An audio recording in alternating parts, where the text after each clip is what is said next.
Oh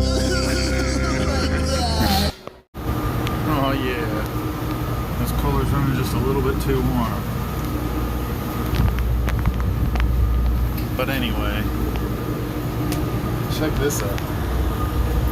Holy shit, yeah.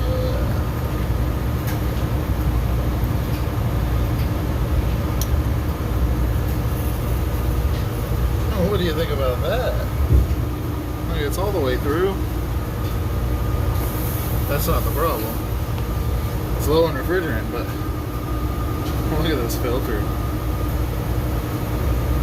Check this out. Yeah, that's pretty cool. Heck yeah. Look at that GFCI receptacle. That's excellent quality. Hooked up to this stainless steel fridge. Man, that's enough to make you grow a bob haircut and start asking for managers. Ain't got no service ports on it.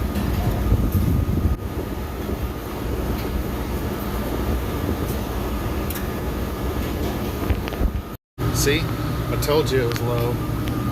Now we're going to put refrigerant in through just the low side.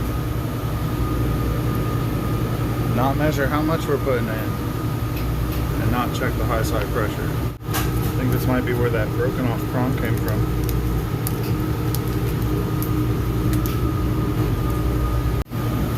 And now the suction lands at 10 psi. And this pipe is starting to feel cold. I know we got it charged, so we're going to give it one more little blast for good luck and then up. So the professional way to do this is to leave this piercing valve on here forever and never install permanent service ports. Refrigeration systems consume refrigerant, and then these never leak, so might as well leave it there for the next time. If you sprinkle and you tinkle, be a sweetie, wipe the seedy. That condenser filter did such a good job, I think I'll put a new one on.